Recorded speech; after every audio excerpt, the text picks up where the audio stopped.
Good morning, students. So we will now discuss the communicating effectively in a workplace, especially the communication process that took place in the pharmacy institutions. So we have to discuss communication process, the sender-receiver model, the verbal and nonverbal communication. So this is also important in our professions.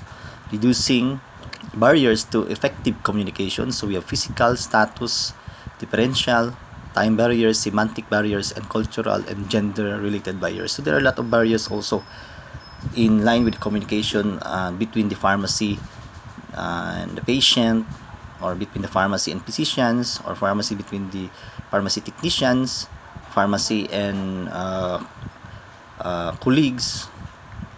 Then communication approaches will discuss active listening, demonstrating authenticity, active passive voice, choosing a medium, meetings, telephones, memos, email, meeting presentations as special situations of communication with angry and upset employees. So in communications, we will able to know how to deal with the patient and in our patients, colleagues, and even in physicians and other people to be understood, to come up with the successful interpretations or patient counseling of medications. To communications. What is communication? It is a transfer of information meaningful to those involved. So transfer of communications between the pharmacist to the physician, to the patients, to the colleagues, PA, and pharmacy technicians and other personnel.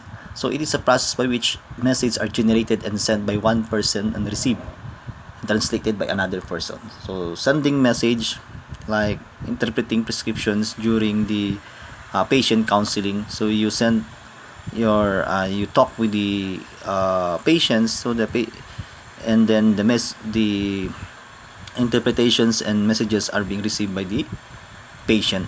So that is form of communications in pharmaceutical aspect. However, meaningful generated receiver can be different from the sender's intended message. So there are some uh, um, communications that are misunderstood, or there are a lot of meanings and can be uh, or messages that cannot that are not intended to specific receiver.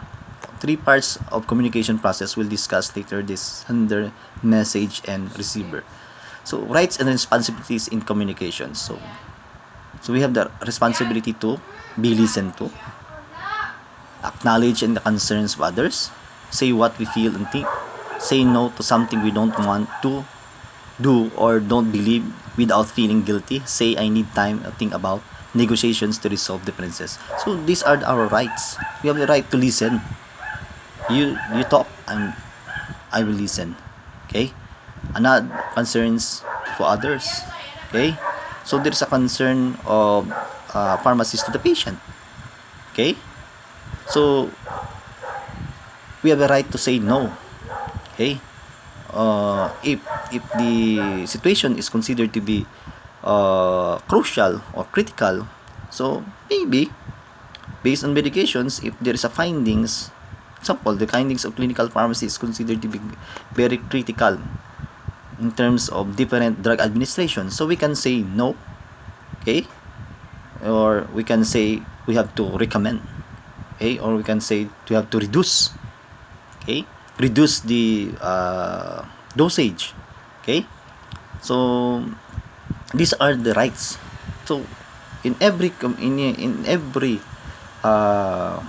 situation, there is always a right of every people. Okay? The basic is you talk and I listen.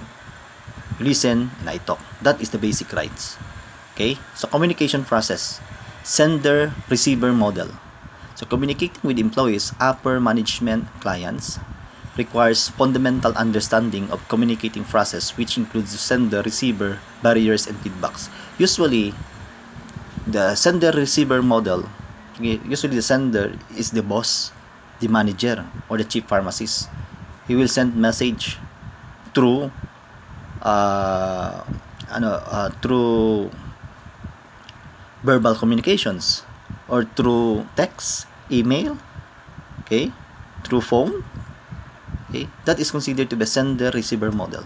So, sa sender-receiver model, later we'll discuss about different barriers.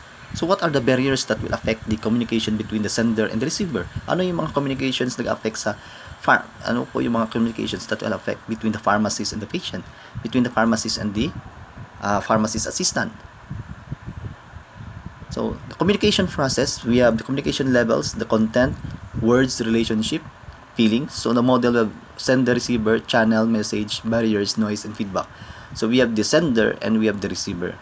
So, message channel. So, pwede yung i-channel. So, if the receiver is the colleagues, so there is a channel there. Pwede mag-channel yung mga pharmacist technician coming from the boss. Or feedback, yung sender, yung employees, yung receiver is the boss. Okay?